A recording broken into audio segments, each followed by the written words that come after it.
കൈനീട്ടം സ്പെഷ്യൽ പ്രോഗ്രാമിൽ നമ്മുടെ അടുത്ത ഗസ്റ്റായിട്ട് വരുന്നത് ആരായിരിക്കും? ആരായിരിക്കും? ഫാസിലിന്റെ സംവിധാന സഹായിയായി മലയാളത്തിലെത്തിയ ഇരട്ട സംവിധായകരിൽ ഒരാളാണ്. ചെയ്തതെല്ലാം സൂപ്പർ ഡ്യൂപ്പർ ഹിറ്റുകൾ മാത്രം. മലയാളത്തിൽ മാത്രമല്ല ബോളിവുഡിലും തരംഗങ്ങൾ സൃഷ്ടിച്ച നമ്മുടെ പ്രിയ സംവിധായകൻ. ഞങ്ങളെല്ലാവരും വളരെ ഹാപ്പി ആയിട്ടിരിക്കുകയാണ്. സാറാണ് ഗസ്റ്റ് ആണെന്ന് അറിഞ്ഞപ്പോഴേക്കും അതിൻ്റെ ഒരു എക്സൈറ്റ്മെൻറ്റിലാണ് എല്ലാവരും ഇങ്ങനെ ഇരിക്കുന്നത്. അപ്പം നമുക്ക് ഫസ്റ്റ് മൂവി തന്നെ തുടങ്ങാം. രണ്ടുപേരുടെയും കൂട്ടുകെട്ടിലുള്ള first movie Ramji Rao speaking ആണ്. അപ്പം ആ മൂവിയിൽ ലാലേട്ടനെയാണോ ആദ്യം ഫിക്സ് ചെയ്തത്? കഥ ഉണ്ടാക്കുന്ന സമയത്ത് നമ്മൾ മനസ്സിൽ കാണുമല്ലോ. അന്ന് നമ്മൾ മനസ്സിൽ വെച്ചിരുന്നത് ലാലും ശ്രീനിവാസൻ അല്ലെങ്കിൽ ലാലും മുകേഷും എന്ന് പറഞ്ഞിട്ടാണ് നമ്മൾ ആ കഥ ഉണ്ടാക്കുന്നത്. അങ്ങനെ തന്നെയാണ് ആ കഥയെ ഉണ്ടാക്കിക്കൊണ്ട് വന്നതും. അപ്പോൾ അത് ഉണ്ടാക്കി കുറച്ച് ദിവസം കഴിഞ്ഞപ്പോൾ അതിൻ്റെ നിർമ്മാതാവാണല്ലോ ഫാസിൽ സാറ്. ഫാസിൽ സാറ് പറഞ്ഞു, ഇതിനകത്ത് ഇപ്പോൾ നിങ്ങൾ ഉണ്ടാക്കി വെച്ചിരിക്കുന്ന ഈ കഥയിൽ മോഹൻലാലിൻ്റെ ഒന്നും ആവശ്യമില്ല, അത്രയും രസമുണ്ട് ഈ സിനിമ. ഇതൊരു പുതിയ ആളാണെങ്കിലും ഈ സിനിമ ഓടും എന്ന് പറഞ്ഞിട്ട് അദ്ദേഹമാണ് ഒരു പുതുമുഖത്തെ ഇടാൻ വേണ്ടിയിട്ട് സജസ്റ്റ് ചെയ്തത്. മറ്റേ റോള് മുകേഷിന് തന്നെ ഫിക്സ് ചെയ്തു. സായ് കുമാറിൻ്റെ റോളിലേക്ക് ഒരു പുതിയ ആൾ വേണം, അതായിരിക്കും നല്ലത് എന്ന് പറഞ്ഞു. അപ്പോഴും നമുക്ക് പേടിയുണ്ട്, ഒരു പുതിയ ആൾ വന്ന് എങ്ങനെയാണ് എന്ന് പറയുന്നത്. നമ്മളും പുതിയ ആളുകൾ, നമുക്ക് എങ്ങനെയും നമുക്ക് എപ്പോഴും നമ്മുടെ ഒരു സേഫ്റ്റി ആണല്ലോ എപ്പോഴും നോക്കുക. പക്ഷെ അപ്പോൾ നമ്മളുടെ പേടി കണ്ടിട്ട് ഫാസിൽ സാറ് പറഞ്ഞു, നിങ്ങളെന്തിനാ പേടിക്കുന്നത്, ഞങ്ങളല്ലേ പണം മുടക്കുന്നത്, ധൈര്യമായിട്ട് ചെയ്തോ, ഇത് ഒരു പുതിയ ആളെ തന്നെ നിങ്ങൾ തപ്പിയെടുക്കുക എന്ന് പറഞ്ഞിട്ട് അങ്ങനെയാണ് അവസാനം സായി കുമാറിനെ നമ്മൾ കണ്ടെത്തുന്നത്. പക്ഷെ അത് പ്രതീക്ഷിച്ചിരുന്ന സാർ ഇത്ര ഹിറ്റാവുന്ന മൂവി? അതൊരു രസമുള്ള സിനിമയായിരിക്കും എന്ന് നമുക്ക് അന്നേ അറിയാമായിരുന്നു. പക്ഷേ ഇത് ഇത്ര വലിയ ഒരു കാലത്തിനപ്പുറത്തേക്ക് വരുന്നൊരു സിനിമയാകുമെന്നോ, അല്ലെങ്കിൽ അതൊരു ഇപ്പോൾ ആ സിനിമ ഇറങ്ങുന്ന കാലത്ത് ഇല്ലാതിരുന്ന കുട്ടികൾ അല്ല, അതിനുശേഷം ജനിച്ച കുട്ടികളാണ് ഇപ്പോൾ ആ സിനിമയെ ഏറ്റവും കൂടുതൽ എൻജോയ് ചെയ്യുന്നത്. എല്ലാവരും എന്ന് പറഞ്ഞാൽ ഞങ്ങളുടെ ജനറേഷനിലെ എല്ലാവരും ഒട്ടുമിക്കവരും എപ്പോൾ ടി വിയിൽ വന്നാലും അത് അത്രയും ആവേശത്തോടെ ഇൻട്രസ്റ്റോടെ കാണുന്ന മൂവിയായിരുന്നു. റാംജി റാവു മാത്രമല്ല, സാറിൻ്റെ ഒട്ടുമിക്ക ഫിലിംസ് ആയാലും അല്ലേ, ഒക്കെ കുറേ റിപ്പീറ്റ് കാണുന്ന മൂവീസ് ആയിരുന്നു. അതെ അതെ, റിപ്പീറ്റ് എത്ര വന്നാലും ബോറടിക്കില്ല. അതെന്തുകൊണ്ടാണെന്ന് വെച്ചാൽ അതിനകത്ത് ഡീറ്റെയിലിംഗ് കൂടുതലാണ്. ഹ്യൂമറിൻ്റെ ഡീറ്റെയിലിംഗ് വളരെ ക്ലീനായിട്ടാണ്, മാക്സിമം അത് ഡീറ്റെയിൽ ചെയ്തിട്ടുണ്ട്. അപ്പോൾ നമ്മൾ ഓരോ തവണയും അത് കാണുമ്പോൾ പുതിയതായിട്ട് എന്തെങ്കിലും കാണുന്നത് പോലെ നമുക്ക് അനുഭവപ്പെടും. നമ്മൾ ശ്രദ്ധിക്കാത്തത് ചിലപ്പോൾ അടുത്ത ഒരു കാഴ്ചയിലാണ് നമ്മളത് ശ്രദ്ധിക്കുക. അതുകൊണ്ടാണിത് ഓരോ തവണ കാണുമ്പോഴും നമുക്കിത് രസകരമായിട്ട് തോന്നും, എന്തെങ്കിലും പുതിയത് കാണാനുണ്ടാവും. എല്ലാവരും പറയും ഈ പെർഫെക്ഷനിസ്റ്റിൻ്റെ കൂടെ വർക്ക് ചെയ്യാൻ ഭയങ്കര പാടായിരിക്കും, അത് കറക്റ്റായി കിട്ടുന്നവരെ അവർ വീണ്ടും വീണ്ടും ചെയ്ത് എല്ലാ ഡീറ്റെയിലും നോക്കി എടുക്കുള്ളൂ എന്ന്. അതെ അതെ, അത് എൻ്റെ കൂടെ വർക്ക് ചെയ്യുന്നവർ ഞാനങ്ങനെ അവരെ സ്നേഹത്തിൽ കൂടിയാണ് നമ്മുടെ ഭാഗത്തേക്ക് കൊണ്ടുവരും. അവർക്കും തോന്നും, ഇയാൾ പാവം, ഇയാൾ ഇത്രയും കഷ്ടപ്പെടുകയല്ലേ, അതുകൊണ്ട് നമുക്ക് സഹകരിക്കാമെന്ന് തോന്നും. ഒരിക്കലും ഞാൻ അവരുടെ ഒരു യജമാനനാകാതെ അവരിൽ നിന്നും വർക്ക് എക്സ്ട്രാക്ട് ചെയ്യുന്ന ഒരു ഫ്രണ്ട് അല്ലെങ്കിൽ അവരുടെ ഒരു ആരാധകനെ പോലെയാണ് അവരെ കൊണ്ട് അത് ചെയ്യിച്ചെടുക്കുക. അപ്പോൾ അവർക്കൊരു ത്രില്ലുണ്ടാവും. വർക്കിൽ തന്നെയാണോ അതോ സാർ റിയൽ ലൈഫിലും അങ്ങനെ തന്നെയാണോ ഭയങ്കര പെർഫെക്ഷനിസ്റ്റാണ്. ഞാനിപ്പോൾ വീട്ടിലാണെങ്കിലും എൻ്റെ മുറിയാണെങ്കിലും ഞാൻ എഴുതുന്ന സ്ഥലമാണെങ്കിലും ഒക്കെ എനിക്ക് വീട്ടിനകത്തൊരു മണൽത്തരി എൻ്റെ കാലിൽ തടഞ്ഞാൽ പോലും എനിക്ക് ഇറിറ്റേഷനാണ്. ഇങ്ങനത്തെ സിറ്റുവേഷൻസ് ഒക്കെ വരുമ്പോൾ സാർ എങ്ങനെയാ, ദേഷ്യത്തിലൂടെ പ്രതികരിക്കുമോ അതോ സ്നേഹത്തോടെ തന്നെയാണോ? വീട്ടിലായാലും പൊതുവെ പ്രതികരിക്കില്ല. ഞാനപ്പോൾ എന്താ ചെയ്യാന്ന് പറഞ്ഞു കഴിഞ്ഞാൽ പറയും, ഇവിടെ ഇങ്ങനെ കിടക്കുന്നുണ്ട്, അതുണ്ട് എന്ന് പറഞ്ഞു കഴിഞ്ഞിട്ട് ആരും അത് ശ്രദ്ധിക്കുന്നില്ലെങ്കിൽ ഞാൻ തന്നെ അത് ചെയ്യും. അത് കംപ്ലൈൻ്റ് ഇല്ലല്ലോ, ആരെയും ഇൻസിസ്റ്റ് ചെയ്യാറില്ല, ഇങ്ങനെ ചെയ്യുമെന്ന് പറയില്ല. ഞാൻ തന്നെ അത് പോയി ചെയ്യുമ്പോൾ ആരെങ്കിലും ഓടി വന്നത് ചെയ്യും. അപ്പോൾ നമ്മളുടെ ഏറ്റവും വലിയ പ്രൊട്ടക്ഷൻ അതാണ്, നമ്മൾ തന്നെ അതങ്ങ് ചെയ്യുമ്പോൾ പിന്നെ ആർക്കും കുറ്റം പറയാൻ പറ്റില്ലല്ലോ. അങ്ങനെയുള്ളൊരു രീതിയാണ്, അല്ലാതെ ഫോഴ്സ് ചെയ്യില്ല ഞാൻ ആരെയും. സാറിൻ്റെ എല്ലാ ഫിലിമും ഇംഗ്ലീഷ് ടൈറ്റിലുള്ളതാണ്. Godfather, Ramji Rao speaking, ഇപ്പോൾ ബോഡി ഗാർഡ്. അപ്പോൾ എന്തുകൊണ്ടാണ് സാർ ഇംഗ്ലീഷ് ടൈറ്റിൽ തന്നെ സെലക്ട് ചെയ്യുന്നത്? ഇത് ആദ്യത്തെ ടൈറ്റിൽ റാംജി റാവു സ്പീക്കിംഗ് എന്ന് പറയുന്നത് ആകസ്മികമായിട്ട് വന്നതാണ്. അത് ഫാസിൽ സാർ ഇട്ടതാണ്, ഞങ്ങളിട്ടതല്ല ആ പേര്. അപ്പോൾ പിന്നീട് അതിനൊരു പ്രത്യേകത വന്നു. അടുത്ത സിനിമയ്ക്കും ആ റാംജി റാവുവിൻ്റെ ആദ്യത്തെ പേര് നിങ്ങൾ കേട്ടച്ചിരിക്കും, നൊമ്പരങ്ങളെ സുല്ല് സുല്ല് വെളിച്ചം ദുഃഖമാണ് ഉണ്ണി തമസല്ലോ സുഖപ്രദം എന്ന് പറയുന്ന പോലെ ആ നൊമ്പരങ്ങൾക്ക് സുല്ല് പറയുന്നതായിരുന്നു. അപ്പോൾ സുല്ല് എന്ന് പറയുന്നത് സ്റ്റോപ്പ് എന്നാണല്ലോ ഇപ്പോൾ നമ്മൾ കളിക്കുമ്പോൾ പറയുന്നത്. അപ്പോൾ അത് ഒരു സുന്നുള്ള നിലയിൽ അതൊരു അശുഭമാണ് എന്ന് പറഞ്ഞിട്ട് ഫാസിൽ സാറാണ് പറഞ്ഞത്. ആദ്യത്തെ സിനിമയിൽ തന്നെ സുല്ല് പറയണ്ട എന്ന് പറഞ്ഞിട്ടാണ് ആ പേര് മാറ്റിയിട്ടാണ്. ഫാസിൽ സാറാണ് റാംജി റാവു സ്പീക്കിംഗ് എന്ന് പേരിടുന്നതും ഈ വിജയരാഘവൻ്റെ കഥാപാത്രത്തിന് റാംജി റാവു എന്ന് പേര് കൊടുക്കുകയൊക്കെ ചെയ്തത് ഫാസിൽ സാറാണ്. സർ അതൊരു ഭാഗ്യമായിട്ട് കരുതുന്നുണ്ടോ? തീർച്ചയായിട്ടും തീർച്ചയായിട്ടും അത് ആ പേര് ഒരുപാട് പ്രോബ്ലംസ് സോൾവ് ചെയ്ത പേര് കൂടിയാണത്. അത് നിങ്ങളിപ്പോൾ സിനിമ വെറുതെ കണ്ട് കളയുന്ന വിദ്യാർത്ഥികൾ അല്ലെങ്കിൽ ഒരു കാണികളാണെങ്കിൽ അത് ശ്രദ്ധിക്കില്ല. അതേസമയത്ത് സിനിമയെ സൂക്ഷ്മം പഠിക്കുന്ന വിദ്യാർത്ഥികൾ ശ്രദ്ധിക്കേണ്ട ഒരു കാര്യം അതിനകത്തുണ്ട്. ആ സിനിമ ശ്രദ്ധിച്ചാൽ വളരെ രസകരമായിട്ട് പോകുന്നൊരു കഥയാണ്. തൊഴിലില്ലായ്മ, ദാരിദ്ര്യം, കഷ്ടപ്പാട് അല്ലേ. മാന്നാർമത്തായിയുടെ വീട്ടിൽ വന്ന് താമസിക്കുന്ന 2 ശത്രുക്കൾ, ബാലകൃഷ്ണനും ഗോപാലകൃഷ്ണൻ. ഇവന്മാരുടെ ഇടയിൽ കിടന്ന് ജീവിതം പൊറുതിപ്പെട്ടു. പക്ഷേ രസമാണ്, തമാശയാണ്. ഇയാളുടെ ബാധ്യതയുമായിട്ട് വരുന്ന ഒരു അംസക്കോയ, ഇയാളുടെ ഗോപാലകൃഷ്ണൻ്റെ അമ്മ വലിയൊരു കമ്പനിയിൽ ജോലി ചെയ്യുകയാണെന്ന് കള്ളം പറഞ്ഞുകൊണ്ട് ആ കള്ളം വിശ്വസിച്ച് സന്തോഷത്തോടെ ശരണാലയത്തിൽ കഴിയുന്ന ഒരു അമ്മ. അങ്ങനെ ഒരുപിടി വേദനകളുള്ള കഥാപാത്രങ്ങളാണ്. ഈ കഥ വളരെ രസകരമായിട്ട് പോകുമ്പോൾ പെട്ടെന്നൊരു കിഡ്നാപ്പിംഗ് എപ്പിസോഡ് വന്നിട്ട് ഈ കഥ അങ്ങ് മാറിപ്പോകുന്ന ഒരു ഘട്ടം ഉണ്ട്. ശരിക്കും സെക്കൻഡ് ഹാഫ് വേറെ കഥയാവുകയാണ്. ഇത് ഒരു സ്ക്രിപ്റ്റിംഗ് ഘട്ടത്തിൽ എൻ്റെ ഏറ്റവും വലിയ ടെൻഷനായിരുന്നു. ഇത് നല്ല രസമായിരുന്നു. ആ സമയത്ത് ഈ വില്ലൻ വന്ന് ഈ കഥ മുഴുവൻ കുളമാക്കിയെന്ന് ആളുകൾ പറയുമോ? കാരണം പെട്ടെന്നങ്ങ് കഥ മാറുകയാണ്. അപ്പോൾ അതിന് നമ്മൾ ഒരുപാട് കാര്യങ്ങൾ ചെയ്തിട്ടുണ്ട്. ഇടയ്ക്ക് ഇങ്ങനെ റോങ് കോള് മാന്നാർമത്തായിക്ക് വരുന്നുണ്ട്, ഉർവശി തിയേറ്റേഴ്സിലേക്ക് വരുന്നുണ്ട്. ഉർമി സ്തംഭൻ്റെ വീടാണോ അത് നമ്മളിങ്ങനെ ഇട്ടിട്ട് വരുന്നുണ്ട്.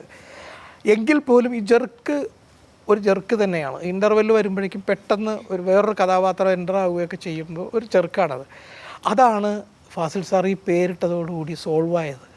കാരണം ഇൻ്റർവെല്ലിൽ ഇയാൾ ഫോൺ എടുത്തിട്ട് റാംജി റാവു സ്പീക്കിംഗ് എന്ന് പറഞ്ഞപ്പോൾ ജനം ടൈറ്റിലേക്ക് മനസ്സിലാക്കി അപ്പോൾ സ്ക്രിപ്റ്റിങ്ങിൻ്റെ ഒരു വലിയ പാഠമാണത്. സ്ക്രിപ്റ്റിങ്ങിൻ്റെ വലിയ പാഠമാണ്.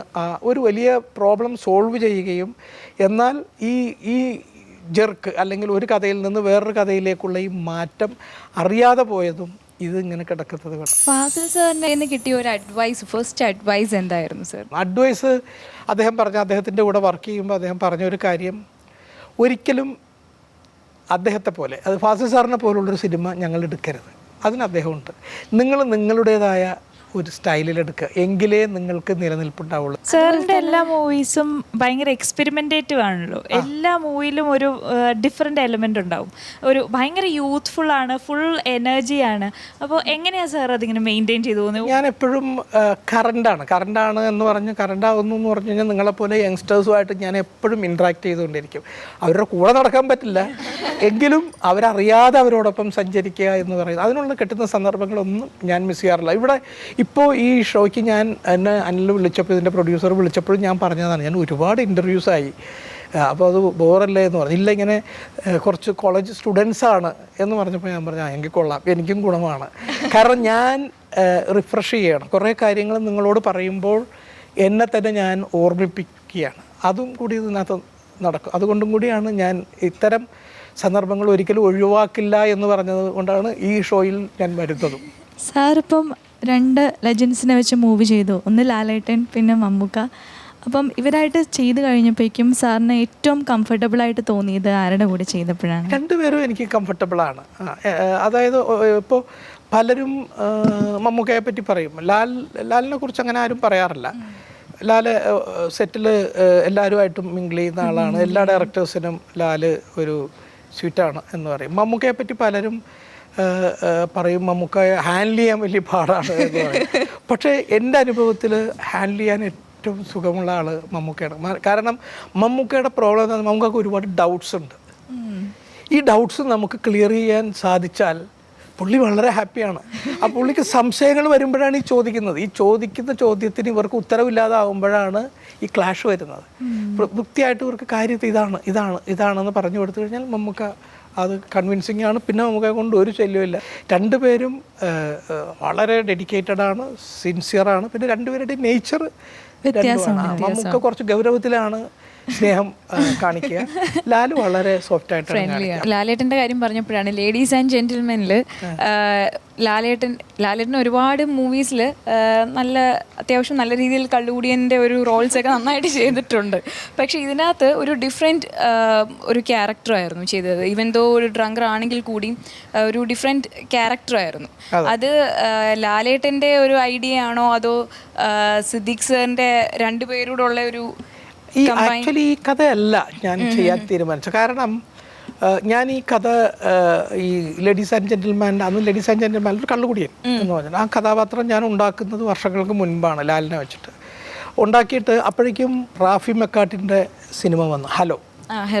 അപ്പോൾ റാഫി എൻ്റെ അടുത്ത് വന്ന് പറഞ്ഞു, റാഫി എൻ്റെ കസിനാണ്, എൻ്റെ അടുത്ത് വന്ന് പറഞ്ഞു ഇങ്ങനെ ഞാൻ ചെയ്യുന്നത് ഒരു കള്ളുകുടിയനാണ്, അപ്പോൾ ആണനിപ്പോൾ ഉടനെ ചെയ്യുന്നുണ്ടോ? ഞാൻ നീ ചെയ്തോ, ഞാൻ പിന്നെ പതുക്കെ ചെയ്യുന്നുള്ളൂ എന്ന്. ഞാൻ അപ്പോഴേക്കും തമിഴ് പിന്നെ ഹിന്ദി ഒക്കെ കഴിഞ്ഞിട്ടൊക്കെ വരുള്ളൂ, മലയാളം തുടങ്ങിയിട്ടേ ഉള്ളൂ. ഇത് കഴിഞ്ഞിട്ട് 2 കമ്മിറ്റ്മെൻറ്റും ഉണ്ട്, അത് കഴിഞ്ഞിട്ടൊക്കെ വരുള്ളൂ, അപ്പോഴേക്കും നീ ചെയ്തു എന്ന് പറഞ്ഞു. അപ്പോൾ അത് കഴിഞ്ഞു, അതിനിടയ്ക്ക് സ്പിരിറ്റ് വന്നു. അപ്പോൾ ഇതെല്ലാം കൂടി വന്ന് പിന്നെയും നമ്മുടെ കള്ളുകുടിയൻ വന്നപ്പോൾ ഞാൻ പറഞ്ഞു ഈ കഥ വേണ്ട. അല്ല, പക്ഷേ ലാല് പറഞ്ഞു വേണ്ട, ഇത് നല്ല രസമുള്ള കഥയാണ്, നല്ല ക്യാരക്ടറാണ്, ഇത് അയാളെ പോലെ അല്ല, ആ 2 പേരെ പോലെ അല്ല, ഭയങ്കര ഡിഫറെൻ്റ് ആണ്. അതുപോലെ തന്നെ മണിച്ചിത്രത്താഴിൽ ഫാസിൽ സാറിൻ്റെ ഫിലിം ആണെങ്കിലും ഒരുപാട് അസിസ്റ്റന്റ് ഡയറക്ടേഴ്സ് ഉണ്ടായിരുന്ന ഒരു മൂവിയാണ്. അതിൽ സിദ്ദിഖ് ലാൽ എന്ന ടീം ചെയ്ത പാർട്ട് ഏതാണെന്ന് എല്ലാവർക്കും അറിയാനൊരു ആകാംക്ഷയുണ്ട്. അതിൽ കുറച്ച് കോമഡി സീക്വൻസസ് ആണ് ഞങ്ങൾ എടുത്തിട്ടുള്ളത്, കുറച്ച് കോമഡി സീക്വൻസ് ആണ്.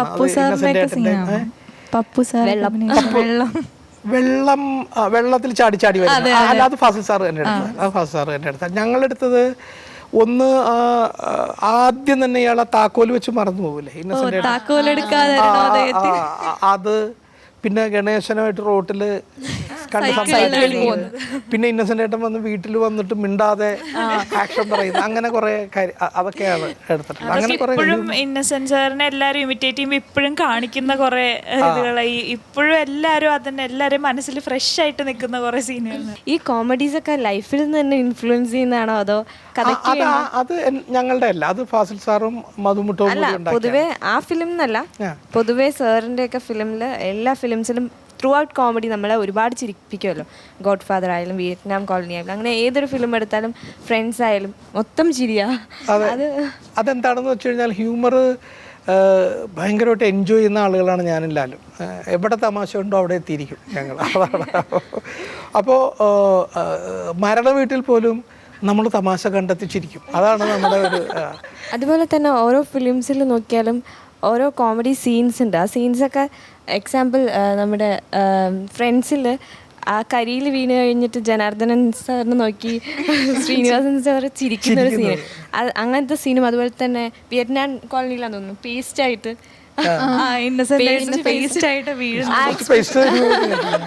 ഈ എക്സ്പ്രഷൻസ് ഒക്കെ അതിൻ്റെതായ ഒരു അങ്ങനെ തന്നെ കിട്ടാൻ വേണ്ടി സാറിൻ്റെ കോൺട്രിബ്യൂഷനാണ്. അത് അവർ സ്വയം ഇല്ല, നമ്മളാണല്ലോ ഈ സീൻസ് നമ്മളാണ് കൺസീവ് ചെയ്യുക, ഇതിങ്ങനെ വേണമെന്ന് കൺസീവ് ചെയ്യുന്നത് നമ്മളാണ്.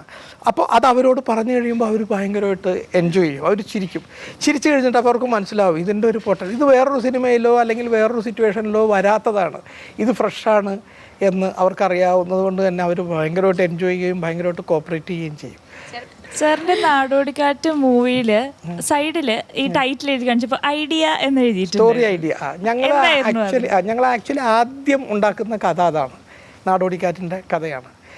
പപ്പൻ, പ്രിയപ്പെട്ട പപ്പൻ്റെ, ഈ 2 കഥയാണ് ഞങ്ങൾ ആദ്യം. ആ കഥയുമായിട്ടാണ് ഞങ്ങൾ പലരിടത്ത് ഫാസിൽ സാറിൻ്റെ അടുത്തൊക്കെ പോയത്, ആ കഥയുമായിട്ടാണ്. പക്ഷെ അതന്ന് പിന്നീട് ഈ 2 സിനിമയും സത്യനന്ദിക്കാടാണ് ചെയ്തത്. ഈ നാടോടിക്കാറ്റ് ശ്രീനിവാസനാണ് സ്ക്രിപ്റ്റ് എഴുതിയത്, അതിൻ്റെ ഐഡിയ ഞങ്ങളുടെ ആയിരുന്നു, സ്ക്രിപ്റ്റിൻ്റെ ഒരു ലൈൻ. സിദ്ദിഖ് ലാൽ എന്ന ആ ടൈറ്റിൽ ഒരുപാട് ഫിലിം വന്നു, പിന്നീട് ലാൽ സാറ് ആക്ടിങ്ങിലോട്ട് പോയി. അപ്പോൾ സാർ എങ്ങനെയാണ് ലാൽ സാറിൻ്റെ ഫിലിം ആക്ടിങ്ങിലൊക്കെ വിലയിരുത്തുന്നത്? ലാലിൻ്റെ എനിക്ക് സോൾട്ട് ആൻഡ് പെപ്പർ ഇഷ്ടമായി, പിന്നെ തലപ്പാവിലൊക്കെ ഗംഭീര പ്രകടനം. ആദ്യ സിനിമ തന്നെ ലാലിൻ്റെ പ്രകടനം അതിഗംഭീരമാണ്. ജയരാജൻ്റെ സിനിമയിൽ ഗംഭീരം. പനിയൻ അത് തന്നെ നമ്മളന്നൊരു ലാലിന് ഒരു അവാർഡൊക്കെ പ്രതീക്ഷിച്ചു ആ സിനിമ, പക്ഷേ പോയി തലപ്പാവായപ്പോഴാണ് ലാലിന് അവാർഡ് കിട്ടിയത്. അപ്പോൾ ലാലും ഒരു നല്ല ആക്ടറാണ്. പക്ഷേ ലാലിനെ നിങ്ങളറിയാത്തൊരു ലാലുണ്ട്, ലാലിൽ ഒരു അപാരമായ ഒരു ആക്ടർ, ഹ്യൂമർ ചെയ്യുന്ന ഒരു ആക്ടറും കൂടി ലാലിലുണ്ട്. ലാൽ അധികം ഉപയോഗിച്ചിട്ടില്ല. എന്തായാലും സാർ ഇത്ര സമയം നമ്മളോട് ചെലവഴിച്ചതിൽ താങ്ക് യു സോ മച്ച്. പക്ഷേ നമുക്ക് ഇന്നൊരു പ്രത്യേകത കൂടെയുണ്ട്. വിഷുവാണ്, അതിൻ്റെ ഒപ്പം നമ്മൾ കൈരളി വിയുടെ 7th ആനിവേഴ്സറിയും കൂടെ സെലിബ്രേറ്റ് ചെയ്യുന്നുണ്ട്. അപ്പോൾ ഈ വിഷുദിനത്തിൽ കൈരളി വിയുടെ 7ാം പിറന്നാൾ ആഘോഷിക്കുന്ന ഈ ദിനത്തിൽ എൻ്റെയും എൻ്റെ കുടുംബത്തിൻ്റെയും ഹൃദയം നിറഞ്ഞ ആശംസകൾ, ജന്മദിനാശംസകൾ, ഒപ്പം വിഷു ദിനാശംസകൾ.